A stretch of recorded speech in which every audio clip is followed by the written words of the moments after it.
And here we go. We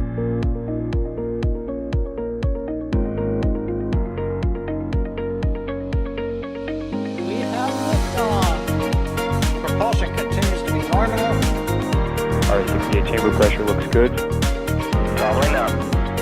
Roger, roll, Atlantis. Water towers fly! Yes! Tango down to nominal. Flighting down to SC off. Bring in SC off. Off. It's orange! 145! Oh my god! Oh my god! Decollage. Look at this! Put that in the big bag, 343 unfolds to go. Indeed. We rise together, back to the moon and beyond. This methane would be igniting in the flare, correct? Yikes. You dead? Sure. We don't need any more of these.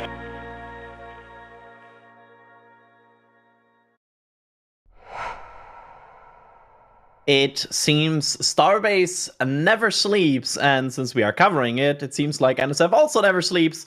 Welcome everybody to the coverage of Ship 29 being rolled out from the production site, and most likely here to the launch site. We will arrive at this point right now where we can make that final determination in a bit. But for now, welcome to this bit of a late night NSF stream here from Starbase, Texas. And I'm your host for today, Adrian Bile, and I'm joined here by some very competent people talking about Starship, starting with Mr. Trevor Zeshnik. Trevor, how are you doing? You know, it's crazy that we're not even at Flight 3, and we're already seeing rolling of Flight 4 hardware. So this is very exciting, in my opinion, and just goes to show that SpaceX has no plans on slowing down their cadence here at Starbase. There we go. Thanks for being with us here, Trevor. And also with us here, none other than Alex. Alex, how are you doing? I'm doing fantastic. We have now another ship going to the pad. That is amazing. It's always great when we see another vehicle getting ready for more testing. Absolutely. Alex, do you mind to give us like a quick overview? Like what testing are we talking about here? What is Ship 29? What's going on here? Yeah, so Ship 29 is the vehicle that we think is going to be launching as the second stage of the fourth flight. Kind of crazy to say this already. The fourth flight of a Starship, as SpaceX is preparing for a potential full stack again of the third flight of a Starship. They are already preparing for the fourth flight, and subsequent flights you can see another ship there on the high bay, and there are boosters in the mega bay as well, another ship as well that is out of view inside of the high bay. There are multiple vehicles in production, so this is just another step in that preparation for the fourth flight.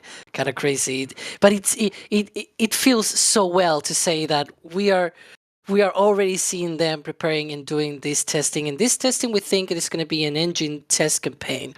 So why do we think that? Well, we think that Ship 29, when it went to Mega Bay 2, it stayed on at the Mega Bay 2 on that building to the right for about a month and a half or so. And it probably got all the engines installed.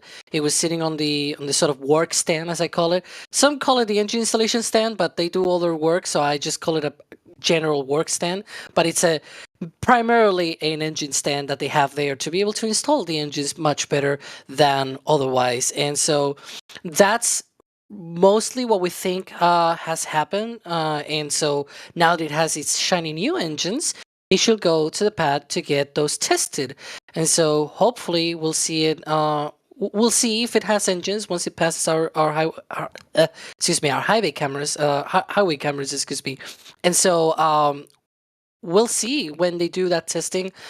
Maybe they want to complete that before the third flight of a Starship, which will be a good thing to do, because then as soon as the third flight occurs, then they can roll booster 11, the next booster in line, and start the static fire test campaign for that one as well. There we go. And so for people that have maybe not paid attention for the last 48 hours here, we get a question here by Debra Jane. Trevor, isn't 28 right now on the test stand? So quick update here on the launch site area. Like, where would this go? And is stand B free? Yeah, this is a very good question. So we've seen a lot of stuff being shuffled around at Starbase over the last 48 hours, as you were alluding to. So it all started off with rollout of Booster 10 from the production site back to the orbital launch mount, and then was quickly placed atop the orbital launch mount. And then yesterday, just this morning, time is wacky. Ship 28 rolled from the suborbital launch pad to the orbital launch pad and is now in the chopsticks at the pad. And we've seen indications that they may be going for, maybe a test stack, maybe a full stack, something like that sometime soon. So that clears up the suborbital launch pad for Ship 29, which is where we're expecting it to be rolled out here in a couple of minutes. There you go. I love someone Right. saying in chat, time is wacky, Trevor, 2025. I mean, kind of accurate here. Alex, would you say that this kind of confirms that Ship 28 for sure will not make a comeback to suborbital stand B for now? Yeah, I guess yes, that could be a good assessment to make here, where of course if Ship 29 is gonna be on that suborbital pad, then that means Ship 28 is not coming back to that one so far. And yeah, at least until Ship 29 gets out of the way, I guess. If they need to do any more testing, it doesn't seem like they will do any more testing though.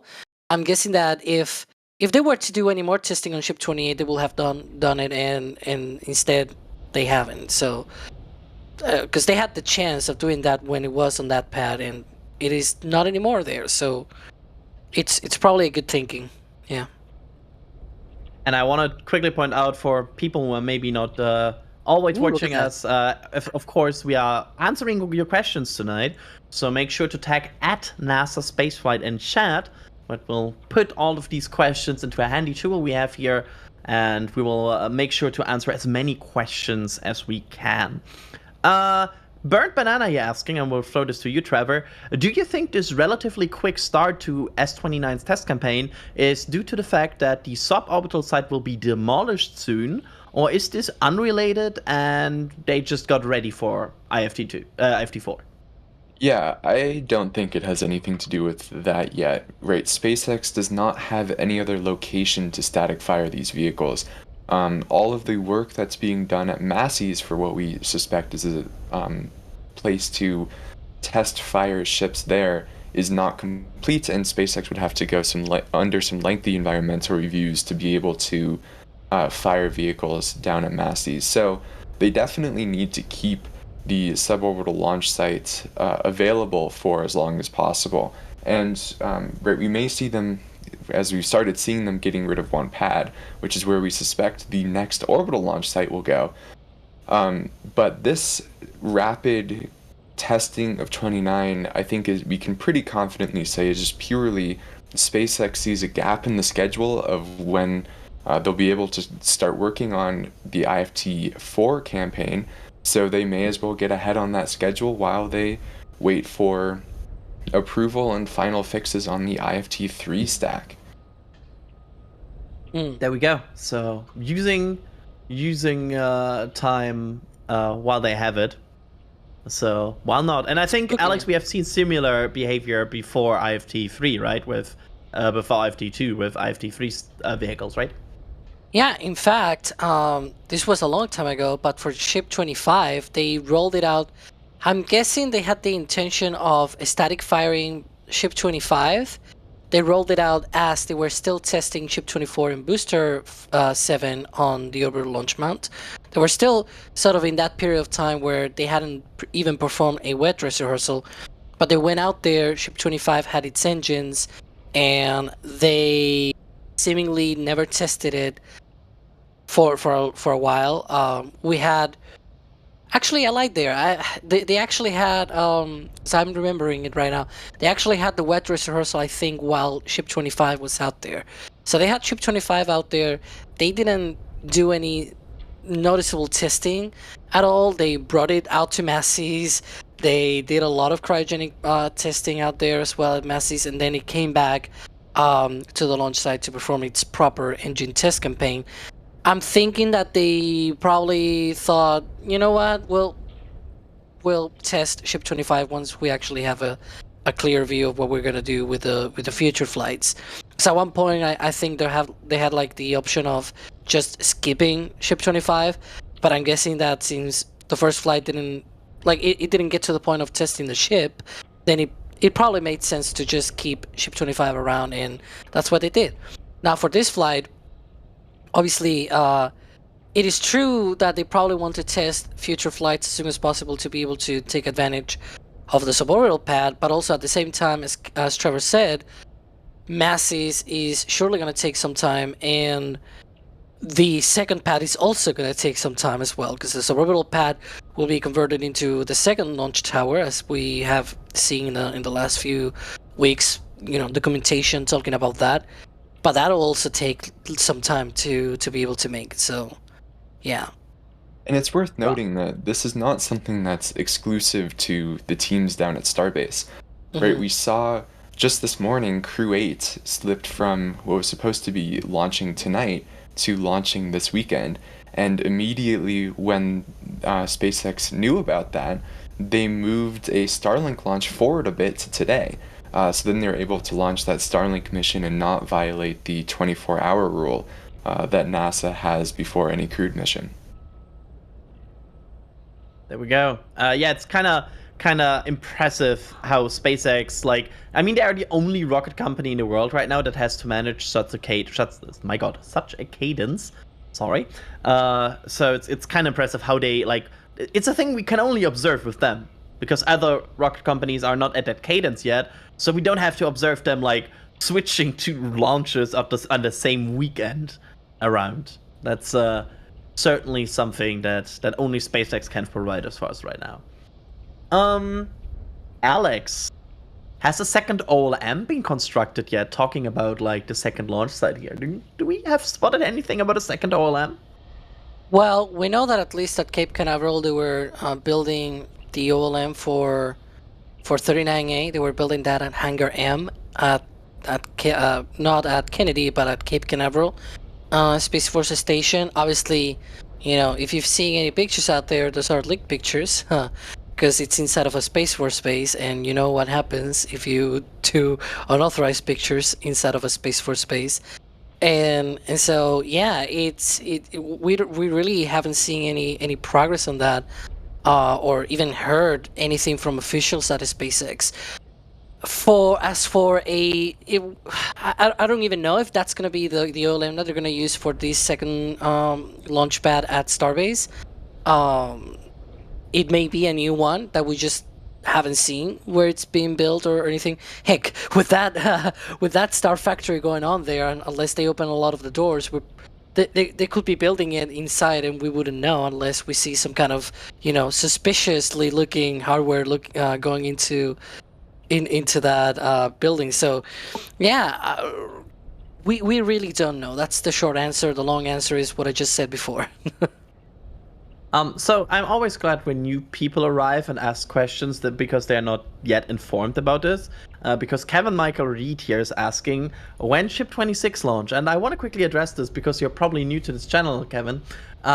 Ship 26 will not fly. It will never fly. The only time it will fly is going to the scrapyard. But thanks for the question, Kevin. Really, really good question. It'll have a crane-assisted takeoff as they cut it in pieces. No, but I think that was a good time to also just mention that the stubby nozzle is so silly on Falcon 9, and Ares 1 is silly. Just get all the bad takes out of the way that people may have. Are we using this nobody can stop us here? It's,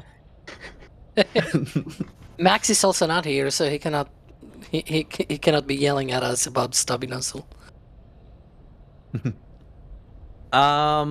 Let me thank some people here, because as Ship 29 is moving here almost closer to the road closure point, some very generous people have supported us here, so we are able to do these, for example, these late night streams here. And I want to start here with Brian Green gifting 5 Red Team memberships. Thank you so much. And all of these 5 new Red Team members can now, for example, enjoy behind the scenes pictures, early access to some flight or flyover pictures, and also our members multi-view when we do Starbase testing. So I hope you enjoy all of that. Also, I want to thank Derek Henderson becoming a Capcom member, and I want to thank Astro Joe upgrading again to a Capcom member, and also Astro Joe giving a $5 super chat saying, sorry, had to bail Capcom for a bit to save some dollars. See you back in Discord, and I'm looking forward to see you in our Discord again as well, because with Capcom, you get access to that Discord. So see you there, Joe. And it's okay if you you all cannot support like Capcom or Yes. anything higher like that. Any bit of support just helps, so thank you. Even liking. Like the easiest way to support us is viewing the streams, interacting with us, liking, and giving us, for example, cool questions here to ask. Because I like to have just questions here that I can ask these two very eloquent people here. Let's go with this to Trevor. Rizambazi is asking here, if IFT3 goes according to flight plan, there shouldn't be any delays for the license for the fourth flight, right?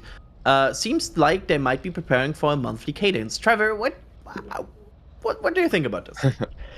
Yeah, so I mean, in theory, if IFT3 goes perfectly to plan and they do not have any damage to the vehicle that's not expected, they do not do any damage to any property, and so on, right? I believe there's a list of 7 or 9 requirements that the FAA has for when an anomaly report needs to be filed and they need to conduct an investigation. In theory, if that happens, they would not need to do another one. However, I think it's quite likely on this flight that they will have to do another mishap investigation report, because that means that not only the ascent would have to go perfectly, but also that the descent of both stages would have to go perfectly. So that means that they would have to successfully survive re-entry on Ship 28 and successfully survive re-entry on Booster 10 and have it do its soft water splashdown. So I think it's unlikely that that happens, but if it by some miracle does happen, then you are correct. In theory, the chance of a delay for a license would be significantly reduced. That said, we should note that even between flights 2 and 3, and even between 1 and 2, SpaceX has not really seen any delays because of the FAA. We've seen, right, SpaceX still has not completed a full wet dress rehearsal, and the FAA seems to be very close to issuing the launch license for Flight 3. So I think at the end of the day, SpaceX will still be the last thing ready for these missions will still be SpaceX for a long time. There we go. Thank you. Yeah, like it's always like important, I think, that we point that out. Like right now, SpaceX is not like sitting on 10 fully tested vehicles and they're just waiting on the FAA. That's not how the reality is here right now. So it's always, I think, important to point that out, that everything is. I do kind of according. Go ahead, Alex. Yeah, I do wonder how it will look like to have the ship burns up during re-entry, right? And the boosters say like it doesn't soft land on the ocean, but it all falls within the safety areas, right? I wonder though if that will be okay. I don't know. It's one of those things that are like right in the middle of, because for Flight 2, the problem was that it was not that the booster had already done the ascent portion and somehow it failed returning back. It's that while returning back, it blew up unexpectedly, and that is actually one of the things in the list of what they consider a mishap investigation. That they have one that it says unplanned loss of the vehicle or stages or something like that. So it's just that they lost it when it was not even expected to be lost, and it was a RUD. I think we have right now here a handheld camera from a team member that is right now out in the field here.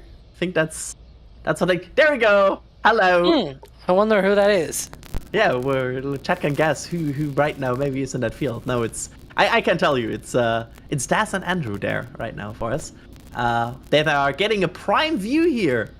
For this. Hello. Andrew. I mean, what a Hi. timing here, right? Like running a good timing here while the ship's passing by. We're having fun. I mean, having lots I of cannot blame them. That's cool. There we can see the ship going by, and I believe I see some raptors there. Yeah, I see some bells there, yeah. There we go. That's what we're gonna see here, confirmed. Yeah, there's for sure some raptors there. So that's nice to know. Shoutouts to the guys in the field here, where they're not there to see this rollout. They are there to work on stuff, and they just happen to catch this rollout here while they're working on other things. You always know. Is that the camera that we're using for the tracking? Oh, they're stopping. No way. Oh, that's perfect. Yes, SpaceX. Do that. Do Please, that. like, stop there. Just Stop. I think we are right now getting like a behind-the-scenes view of this camera tracking. Yeah, on the left Like- is the camera tracking, and on the right is the camera tracking the tracking is. Yeah, it's behind the scenes. It's perfect. Trackingception. There you can see it. Beautiful. Beautiful to see it go by. And now on its way to the launch site. And just before I saw that question, no, it will not go to the Massey's outpost. It's definitely going to the launch site because this is Highway 4 going to the launch site. In the wrong way. Massey's would have been the other direction. So, glad chat really enjoys this, like, behind-the-scenes peek right now in the team. Like, just hanging out there and working at one of our camera side. Shoutouts to Daz and Andrew there. So, let's hit some more support here, because we really got some generous one here while the ship fades into the... Okay, these light trucks at night. They're bright. Yeah, that was I really enjoyed that. Chris K coming in here with a $5 super chat saying, Daz and Andrew are our cheeseburger fund. I'm not sure if they're listening in, but I hope they get the message here and the cheeseburger fund. We have Apocalypse Cow here with a 10 Red Team memberships gifted. Thank you so much, Apocalypse Cow. We have Eternal Swordsman with a $5 super chat. I heard there was a Ship 26 slander here. I won't stand for it. More tile-less ships, please. No, absolutely not. Less tile-less ships, please. Don't worry, we'll get those. Those will be the HLS, the proper HLS starships.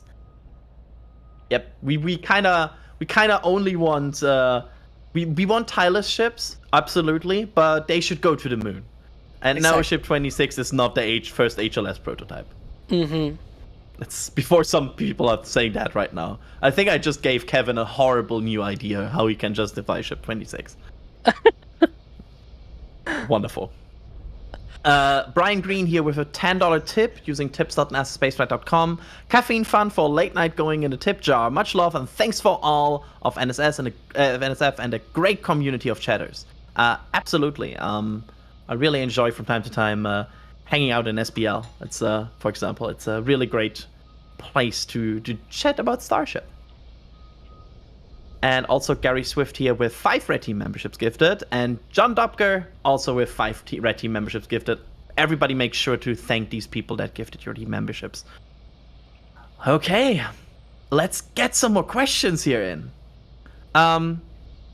Trevor, why does the FAA even need to do an mishap investigation when these are known test flights? Why are we doing these mishaps? Yeah, this is a good question that I think it's kind of important to go over of what, and I think the important question that this is really getting at is what is the FAA's job? And the FAA's job is to make sure that there's limited risk to both the public and to like public land and publicly owned things. So what the FAA wants to see is that after something in their airspace does not go according to plan, and that could be a Falcon 9, that could be Starship, that could be an airliner, anything that doesn't go to plan, it triggers a mishap investigation. And that's when the FAA wants to know, how can we make this safer? how can we reduce the risk to the public? And so that's just what the FAA's job is. They're fully aware that on these, especially these early missions, failure is very likely, and it's very likely to have an early splashdown and whatnot. And that's why they go out of their way to take steps to make sure that the public is likely not to be harmed. That's why we see the air closures, that's why we see the sea closures, that's why we see evacuations and whatnot. But the FAA just wants to keep trying to make sure that the public is as safe as possible. There we go. And that's a good thing. Like, making sure public is always safe, and like these test flights cannot just do everything. That's a good thing. That's an achievement like that we want to have. Yeah, and it also kind of goes to show the FAA is put in a really hard place, in my opinion. Because the FAA, right, they have two jobs. One is, like I was saying, to keep the public safe. And the other is to promote American spaceflight and aviation. So on one hand, they like want to be very restrictive to make sure that the public is as safe as possible. But if they go too much in that direction, then all of a sudden they're like start slowing things down too much, where they're kind of a burden on American spaceflight.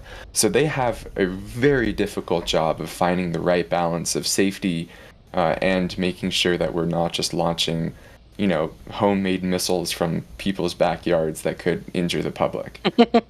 I think that's always the problem with like regulatory restrictions and like regulatory bodies. Nobody will really thank them if everything goes right, because everybody just assumes everything goes right. But the moment something goes wrong, they're like the people to blame, right? They maybe didn't do their full oversight. So it's like you're kind of like between a rock and a hard place.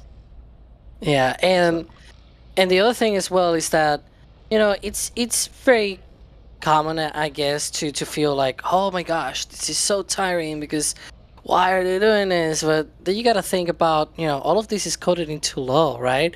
If they don't do their job, regular people could just sue the FAA as well, and all of these people are working on this, and they're trying to do their job because it's literally in the law. I love this shot, by the way, right now, where like it's just a ship casually going down the road. Like it's perfect. There we go. It's wonderful. Never mind, just the second stage of the world's most powerful rocket in the world going down the road. It's okay. It's okay. Yeah, it's just the most powerful second stage in the world. Wonderful. The last thing I'll say about the FAA, if you don't mind, Adrian, is think about how ridiculously safe aviation is today. The reason why it is so safe is because of organizations like the FAA that after every single, even if it's a minor accident in aviation, they come out with new regulation to make sure that doesn't happen again. And that's why flying is probably by far the safest means of transportation ever. The FAA wants to do the same thing to spaceflight. Okay, but I still get scared whenever I have to go on a plane.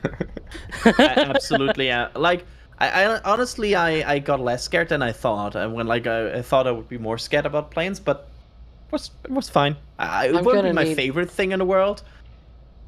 But yeah. I'm gonna need emotional support whenever I have to go to the US. Matrix here asking, when could we see Ship 29 testing? Alex, when could we see Ship 29 testing? Well, if they are quick with the installation on the suborbital pad, maybe next week. I don't know. That could be the earliest that I can see that happening, because maybe they'll work on it over the weekend. Now that they're gonna be testing it on Sunday, just look. Just wait and look. I mean, it's not. We have seen that before, right? So. Yeah, I wouldn't be surprised if they do something like tomorrow they put Ship 28 on top of Booster 10 and Ship 29 on suborbital pad B. They prepare the full stack and Ship 29 over the weekend, and then on Sunday we get like a wet dress and a static fire test. And a question here we are getting a lot here, Trevor. And I will also ask Alex after this. Like, I want to get both of your opinions here. Could they do a Ship 29 static fire and a wet dress rehearsal of Booster 10 and Ship 28 in the same day or even the same window? Trevor. They definitely could. I find it unlikely that they would do a full wet dress rehearsal of B-10 and Ship 28, and then go into a static fire campaign of Ship 29. I think that'd be just a little bit too much. However, what I could definitely see is SpaceX doing a partial wet dress of the full stack, and then once that is complete, going into Ship 29 testing. Alex, what do you think? Sorry, I had to sneeze. Oh my god. No problem. Yeah, so as I just said, I wouldn't be surprised if they do some kind of surprise testing where they do the wet dress and the static fire test at the same day, right? On the same window. It's definitely tricky because probably the wet dress consumes a lot of resources because it's essentially like a launch, right? They also have to evacuate. They need to clear out hazard areas. It's less hazard areas, to be fair, because it's not like downrange. They don't have any assets or anything like it for a wet dress. But still, it probably draws some resources.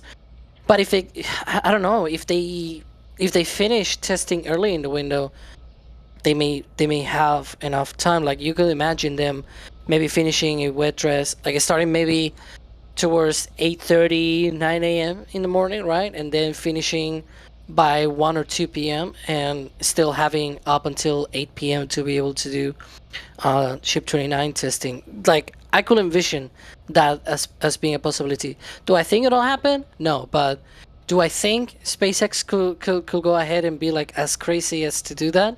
Sure, why not? Let's do a 12-hour stream of us covering wet dress and Ship 29 static. Yeah, I think we are all on the same page of like, yeah, could happen, however, more unlikely. Like, maybe if they start at like right AM with a 12-hour road closure and like really pushing through, like, yes, they could, but will they do it? Probably not. Well, we'll see. It's time for this question already. When do you think IFT3 will be? What date? It's an explicitly asking after the date here. It took how long? Hang on, 30 minutes. Yeah. 30 minutes. Yep, it's there's the question, and they're asking for a date. No range, no week. They're asking for a date. Want an exact T0 from everyone. Yeah, like to the minute. I'm gonna say the 25th of March at 8:50 a.m. local. There you go. March 28th at 7 a.m. Central. I'm gonna go April 1st. Oh, April 1st. 7:32 a.m. local. Oh, Can we Go ahead. Can we not do an April 1st? Yeah, I was gonna Starship say, this year April 1st is on a Monday, so much more reason to think things are gonna be a joke, because Monday's already a joke. Yep. It's it would be a fun day to do it, but Kevin saying I in the love how back we are channel like 420.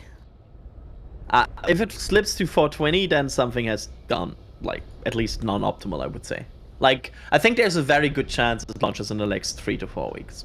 That'll be when Booster 11 will roll out to the OLM on 420. Alex, just a quick question to you here, because I think there's this other facility in Texas that SpaceX does, right? Something has happened there today, right? Yeah, so see how we're talking about how they're going to be testing Ship 29, they're going to be doing engine testing. Well, it turns out that is not the only place that they test engines. They also test engines at McGregor. And today, apparently, we have had the most Raptor engine firings, not engine tests. I sort of misspoke on my tweet that I posted earlier. But the most engine firings of Raptor engines at McGregor since we went live with McGregor Live. There's been 10 tests 10 Raptor engine tests here at McGregor today, and they still have a few more hours, because when was the last test? About 1 hour 22 minutes. Yeah, they could probably do more, right? But no, they try to avoid testing during the late nights, because they get fined if they do that, because there's people living nearby, and so they try to avoid that kind of stuff. But definitely very, very interesting. If you want to see a lot of Raptor engines being tested, that's definitely your place. Also Falcon and Merlin and all of that, so definitely I keep it up sometimes, and I hear cows sometimes going moo in the middle of the day. I would say it's like even more experimental than Boca, because Boca kind of gets like the like, of course it's experimental, but like the first experimental steps for things are probably done at McGregor. So yeah, it's kind of like a wild place to observe, and I love that we are able to observe it. Let me thank some more people here, starting with Anonymous, with the store message saying, "Space enthusiasts instead turned into Sputnik signal from our home in Edwards AFB." That's a patch going with this message, and I hope you enjoy this patch, and I hope you stay a space enthusiast with us for a longer period of time. Apocalypse Cow here, again, coming in with 10 Red Team memberships. Thank you so much, Danger Moo, for all the support. Gotham Natarajan with a $5 super chat. I'm so sorry for that pronunciation. The second stage of Starship is more powerful than the first stage of what rockets? Oh, that's an like what's roughly the ballpark of Starship, the upper stage, versus actual rockets first stages? Like what are we talking about there, guys? Oh, I mean, Starship's second stage is more powerful than Falcon 9's first stage. yeah. It is more powerful than Proton. I think it is more powerful than the Long March 5 from China. It is more powerful than the Atlas 551. How much meganewton does it have? It should be about 14.3 in vacuum, more or less 14.5 meganewtons. So basically, yeah, between 14 and 15 meganewtons of thrust. So it should be more. It is. I think it is actually more than Delta for Heavy as well. Delta for Heavy should be 9 meganewton. Yeah. Each Atlas, each RS-68A is roughly 3.1 meganewton. Yeah, 3 and something. And actually the Atlas 5 with 5 solar rocket boosters is more powerful than the Delta for Heavy. But it's just, because it cheats with the solar rocket boosters. But yeah, so this will actually be, if it were its own launcher without the super heavy booster, it will probably rank 3rd or so on the list of most powerful rockets from the US. That's bonkers.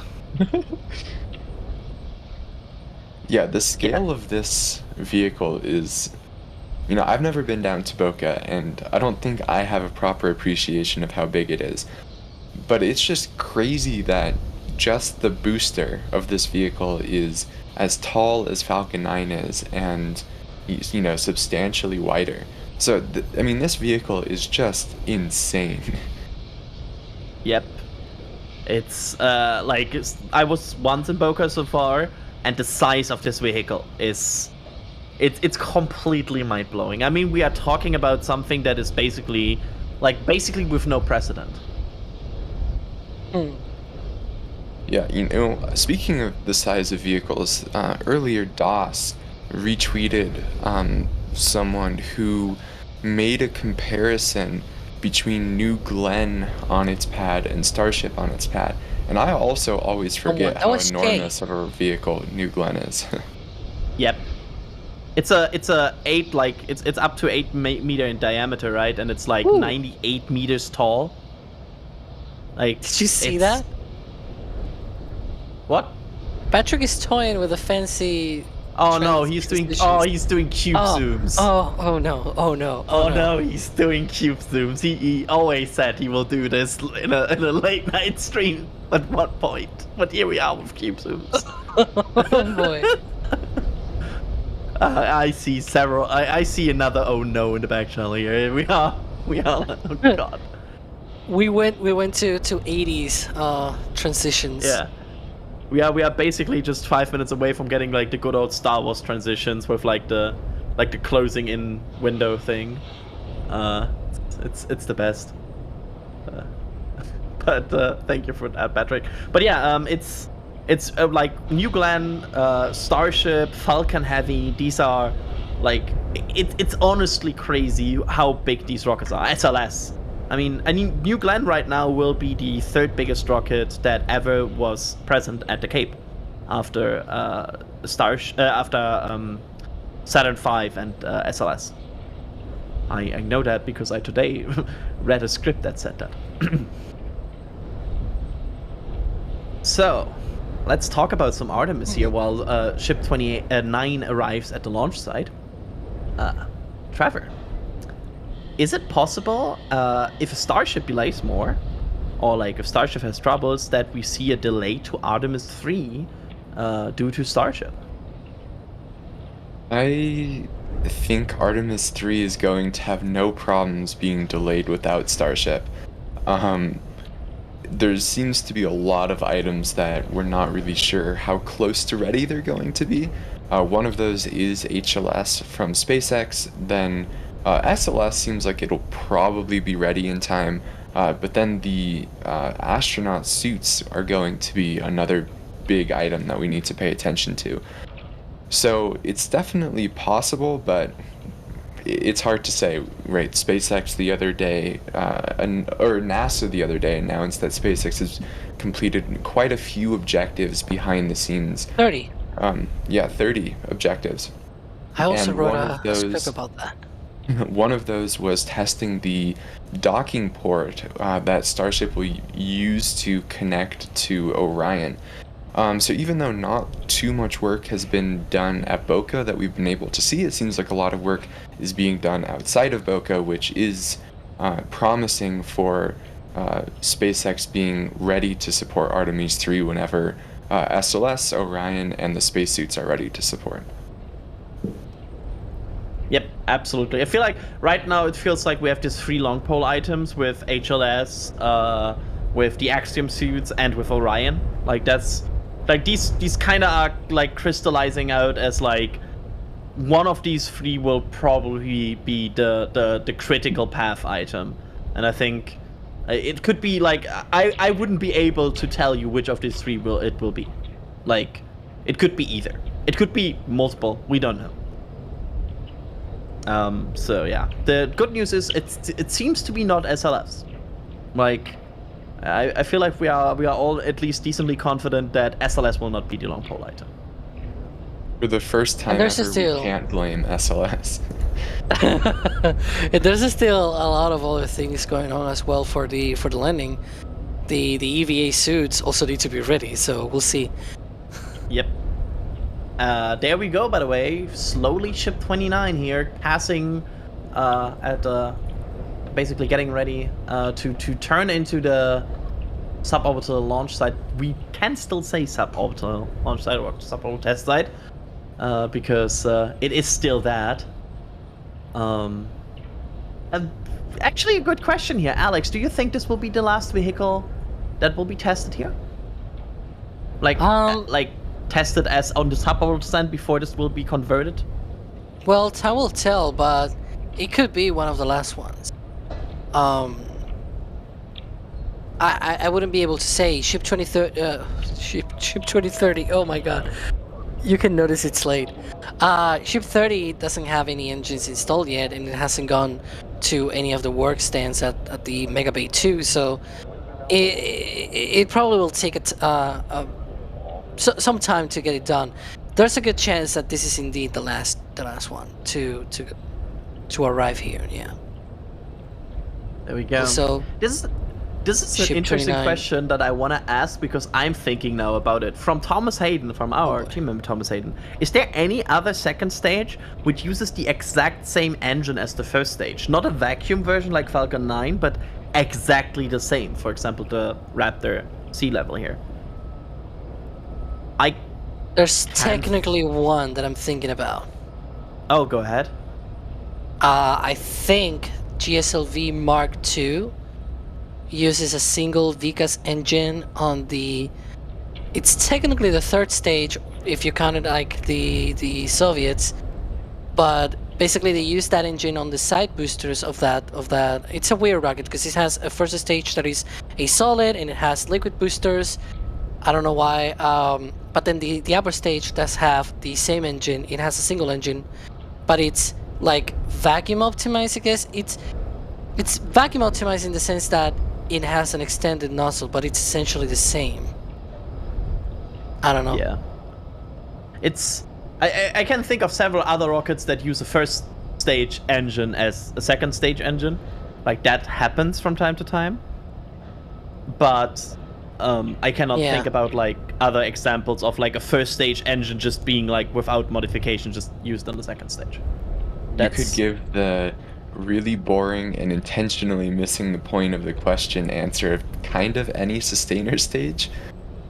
Oh, that would annoy me. If I would ask that question and I get that answer, I would be annoyed. Yeah, no. I would too. So, I'm not sure if we want to do that. We didn't say that, so it didn't count. Let's see here. Getting a bit more questions here while this ship arrives here at suborbital standby. Go ahead. I just realized. Falcon Heavy, because you have the center core. The center core is not the second stage of Falcon Heavy. No. Yeah, but the side boosters, the center core. There you go. I just realized that. I was like... I refuse the reality where we call the center core the second stage. I don't like that. I don't have factual arguments here. I just dislike. There we go, by the way. The SBMT slowly turning in to the gate here. Someone says center core is third stage. Yeah, it's like the Soyuz has a weird counting, right? Yeah, the boosters are the first stage, the center core is the second stage, and then the upper stage is the third stage. Yeah, like that's also cursed. Oh my god, we have a poll in chat. Falcon Heavy center core is first stage, second stage. Yeah, somebody is really awake here with the polls. Hi Chris, are you there? Probably. I feel like I don't see any misspellings, so it was probably not Patrick. It's there's some British flair going around here, and because I'm gonna vote first stage here. Why is this close? Why is this close? I want to know if Moldy Space Industries is in chat, what they think with their Kerbal madness of how Falcon Heavy would count. Also, I want to point out here, Jack did this poll. But I don't see any bacon references, so I don't believe that. Okay, but first stage is still winning. We are fine. Reality is okay. Let me thank some more people here. Nicholas with a store message saying, looking forward to the next Starship launch. I think we all do. And also getting another patch. Good decision. I got mine today, by the way. And I think they look stunning. I love them. I'm really happy. So if you haven't, check out shop.nasaspaceflight.com to get your Flight 3 patch for Starship.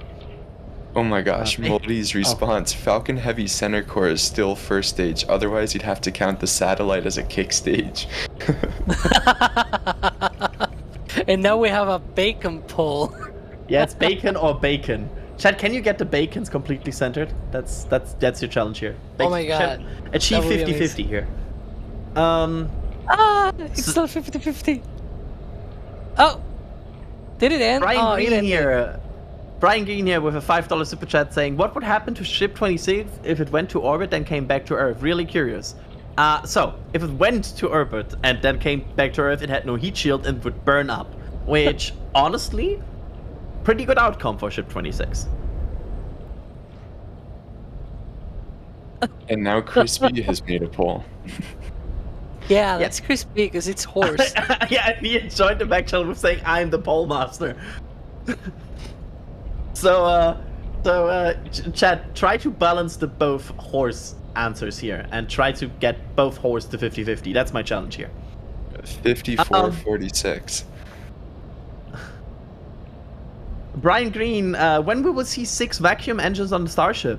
Alex, when we'll see 6 vacuum engines on Starship? Well, we haven't really seen any of that on the vehicles that they are producing that we can see. Maybe they have some of them inside of the Star Factory. We don't really know. I'm guessing that it'll be for that extended Starship that Elon talked about that they're gonna do in the future, the V3 version.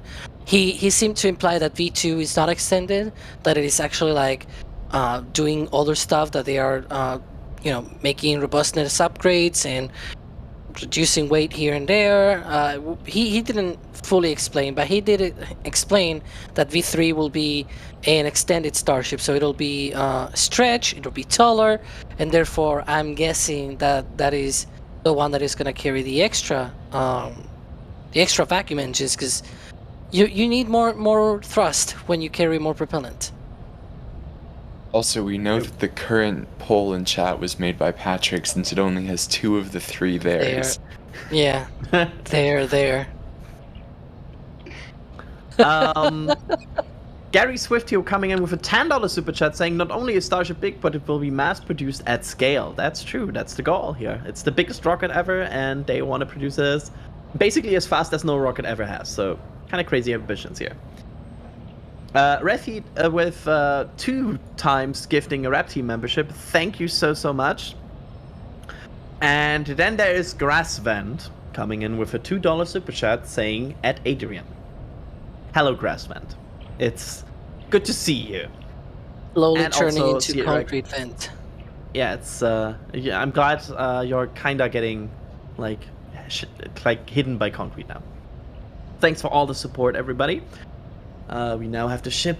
You already see its destination with the. Did we really do a pose? Oh my god, chat! You have.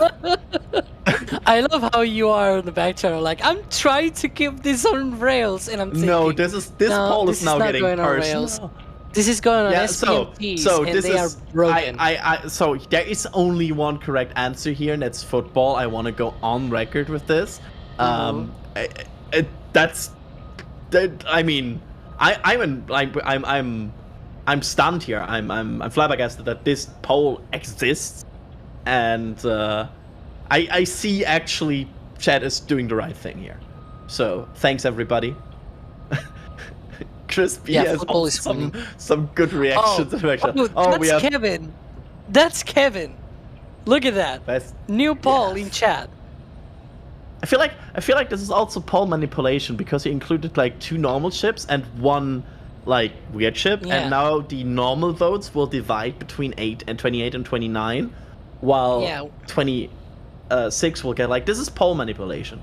Yeah, we're only counting those that are going to 28 and 29. We don't count the ones for 26. That's like a blank vote. We don't count it. Yeah, so see, right now 53% are voting against ship 26, but it looks like it's winning thanks to the poll manipulation. I'm here. I see your tactics, Kevin. By the way, we have a ship at the launch site. We have actually 2 ships at the launch site. You know, it's a late night and a stream booster. when these things happen. I'm really trying to keep this on rails, everybody. Like, it's in the chopsticks, not on the rails. Oh wait, that's a different ship. It's on That's ship SPMTs, 28. and they are broken. Yeah. I gotta tell you. This is ship 25 rollout again. Imagine if they now lift ship 28. I think I'm gonna be a big fire after this. Yes, Patrick.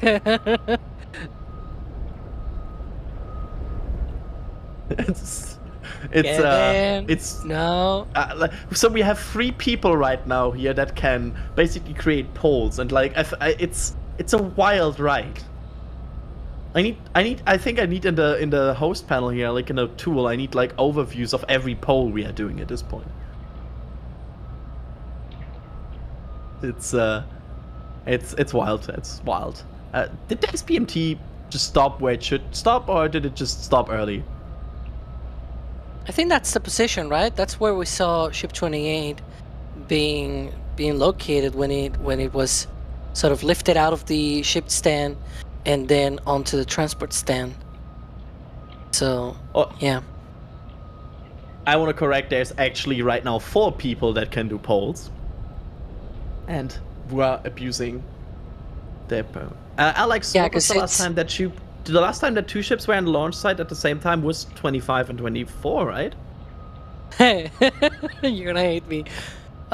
Technically, 25 and 26. Oh my god, yeah, you're right. They tested ship 26 while they had ship 25 out there. I don't think 26 counts. Yeah, it's okay. Well, when they had 2 flight vehicles that were upper stages of a Starship out there, right? That is ship 24 and ship 25, yes. I really Now- want to thank some more support here. Sorry, I have to. 44% because, like, of the people are wrong. Yeah, I Just gonna see say. that. They're 56% wrong. of the people said against ship 26. I want to point this Mhm. out. FFC T-Hawks with $5 super chat saying, if they ever use a stubby nozzle or whatever comes after the first stage on a Falcon Heavy, then can we say that the center core is phase 2? What? I don't understand this. Oh my god. Oh my god. You guys see the That's- poll that we have in chat It's right the now? nozzle. Oh my god. I love that. Oh my god, it calls him the Burgonator.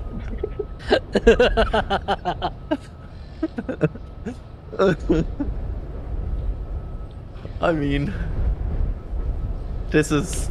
I'm just going on with this panel, okay? I will just ignore this. RJ with a $9.99 super chat. How will Starship manage refueling in microgravity, given that the fuel could potentially float away from the pump? That's a very good question. I have no answer about. One of you two?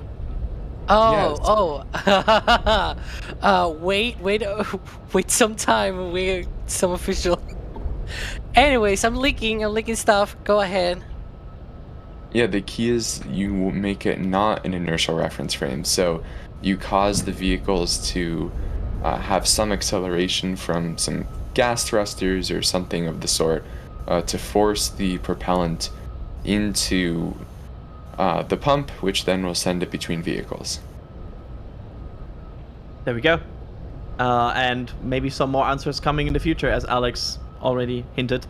I also want to thank Moldy Space Industries here with a $5 super chat saying, on second thought, Falcon Heavy Center Core could be stage 1.5, like the Atlas LV-3B Sustainer. I'm not sure if I'm on board with where this is going. Oh, Moldy. Look, no. No. Oh, dear lord. No. Let's move on. Because it pains me just thinking about that. James Spisak with a $20 super chat saying, when will we learning tank of P? When will the leaning tank of Pisa be taken care of? Okay. Yeah, there's still like one leaning tank, right? Think. The leaning tank of Pisa. Yeah, basically, when will SpaceX remove all damaged leaning tanks at the launch and on every launch site?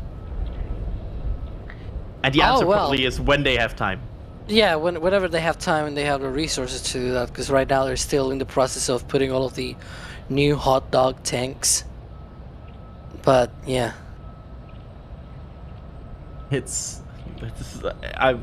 I'm so glad we are keeping this semi on rails. JC Davis with a $2 super chat. How many years until double full stack? I say 2025 actually. Yeah, I don't think that long. Yeah, I think 2025. That's my answer. Steve Kalavic with a $10 super chat saying, get well to Byteford to your #1 supporter. Yes, Byteford is amazing. I also have questions about some of these, because some of these names always appear every single stream. So are you not sleeping? Like, because you're always there. That's also a question that I sometimes want to ask Alex, by the way. That's another note. Alex, you know I don't sleep. You know I don't sleep. Yes, I'm well aware. I'm well aware. We all are well. I want to ask this question and add a caveat to it because I had a recent discussion with Alex about this, so I can make this a funny one. Canon Copeland, if the ship blows up on re-entry, will there be a mishap report? And my follow-up question, why was there not every time a Falcon 9 failed the landing a mishap report, Alex? Yeah. So I actually looked through the regulations, and it looks like the landing of the booster for Falcon 9, it is not technically within the, the whole, how to explain this, the whole definition of mishap. If you lose the booster after it has already gone through re-entry, then it is okay, because it's well within the safety bounds. You're basically not hitting any of the list of things. But also, here's the thing, it's been so long since a Falcon 9 booster landing has gone wrong that was under the old regulations. So I had to dig up the old regulations, and they were even more sort of restrictive, but still they didn't talk about the landing portion of the booster, because they were built when there were no reusable rockets like Falcon 9. They did have things like re-entry from orbit or things like that, but that covers things like the Dragon capsule, things like the Varda capsule that we saw last week re-entering. So those things are in that sort of re-entry license.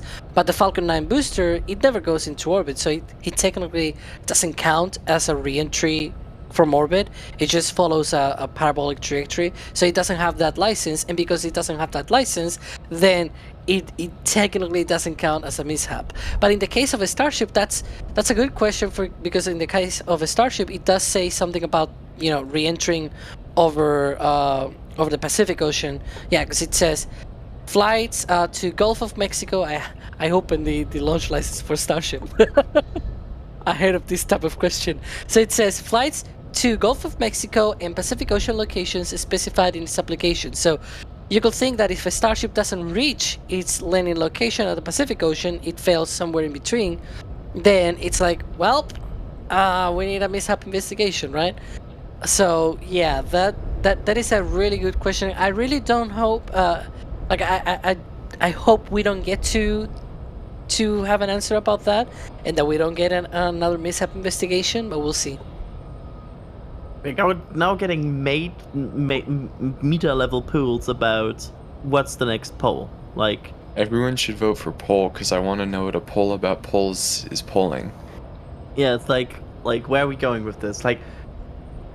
Somebody really has to take us off air. I feel like somebody really has to take us off air. I'm gonna vote about CubeZoom because I'm interested. I already heard about polls and that. Oh, you said CubeZoom.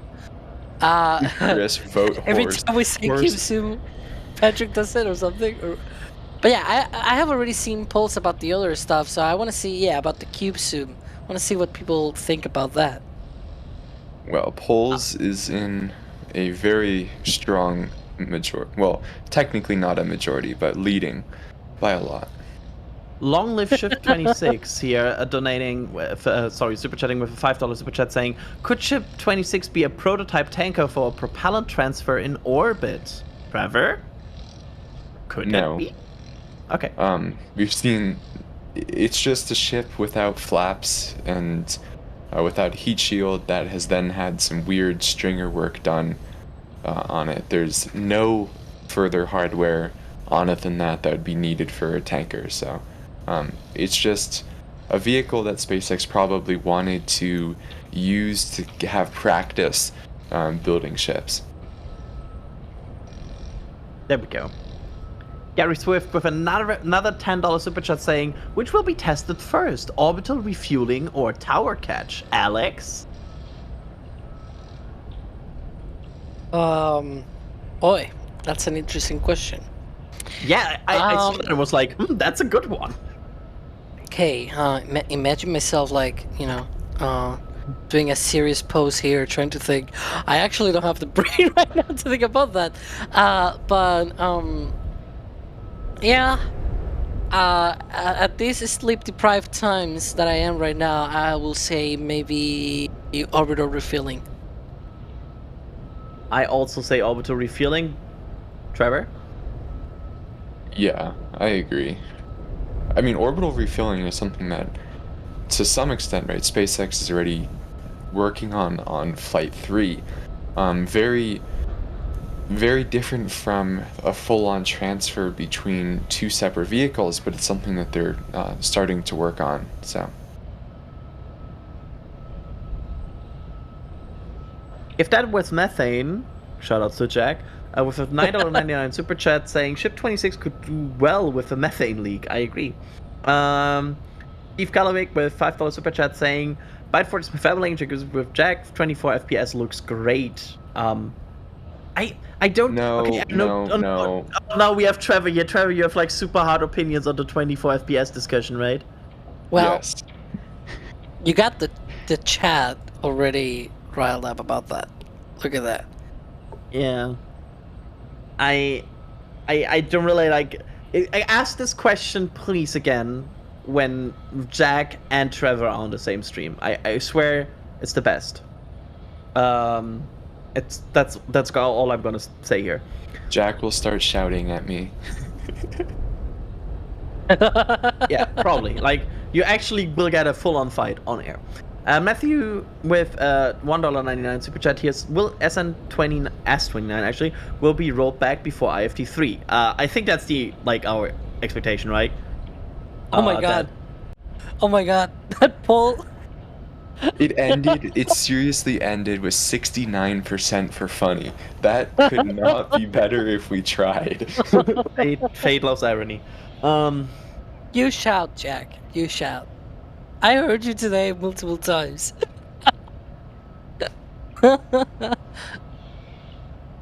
And there are all the nices in chat. Yeah, there you go. Of course. Duthema21 with a $2 super chat saying spring break launch possible between the 8th of March and the 15th of March.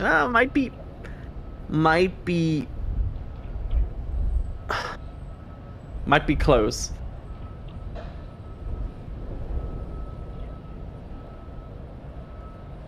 Sorry, I just was looking at something. Let's see here. Alex, what's next for all of this? What's the next step here? I'm still looking at chat and Jack saying, I don't shout. Oh dear Lord, I need rails, because we lost them already so many hours ago.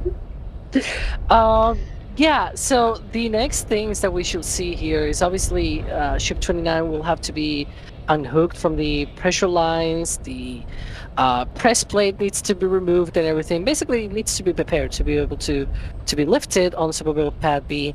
We'll see the crane grabbing the 2-point lifter. They'll take Ship 29 and put it on the pad. We'll also keep an eye on Ship 28 as well, within the chopsticks right now, in between those chopsticks being hugged. And whenever it goes up for a full stack, we'll be covering it live. I'm sure we will, right, Adrian? So, depending on time, yes, we will try to cover it live. If it doesn't happen at 4 a.m. in the morning and nobody's awake, yes, but we will try.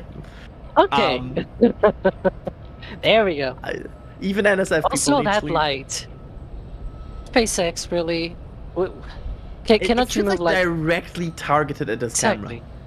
Like that light needs to move like a few feet off to the left so that the full stack can cover it, and then we're good. Okay, one last super chat here from Steve again with a $10 super chat saying, "Why do I enjoy Jack and Trevor arguing so much? We all do. It's so fun. It's just I'm like the annoying child, and Jack is the disappointed father that's like punishing me." Yep, and that's now on air. And with that, I think with the lights out on Ship 29, it arrived at its well, it's not final, but for now destination. I want to give you a quick program note here with the fact, of course, we will cover the lift if it happens to at any reasonable time, but also tomorrow is Friday, and Friday means That means we will get Twiz. another episode of This Week in Spaceflight. Just Crystal quickly, Alicia. should we? This Yeah, time. should we say Alicia is not there? Like, do we want to? Yeah. We won't say who is there. You will find But- out. Yeah, Hmm. you will find out tomorrow who's hosting This Week in Spaceflight tomorrow. There you go. Yeah, just watch it.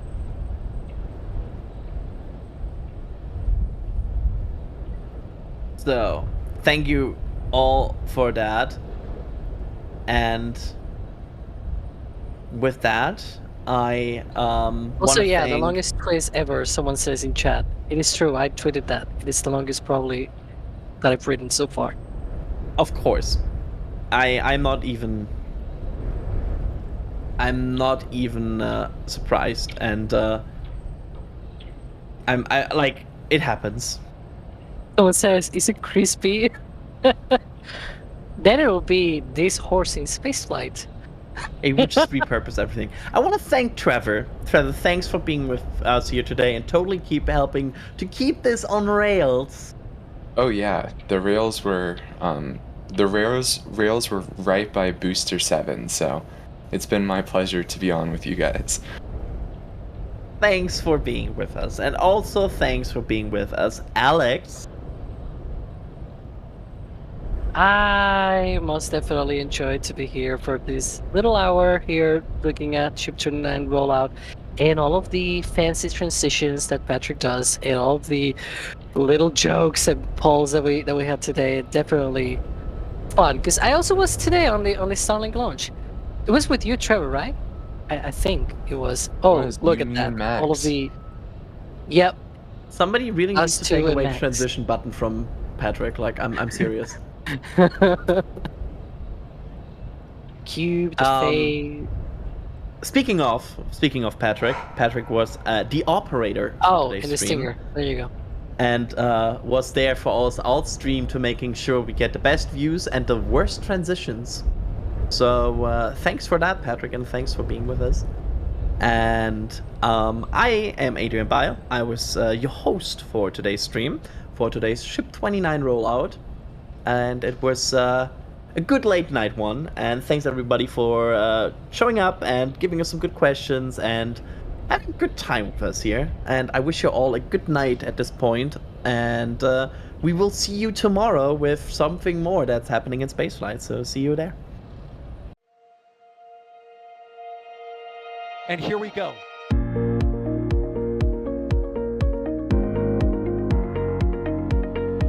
We have liftoff. Propulsion continues to be nominal. R68 chamber pressure looks good. Rolling up. Roger, roll, Atlantis.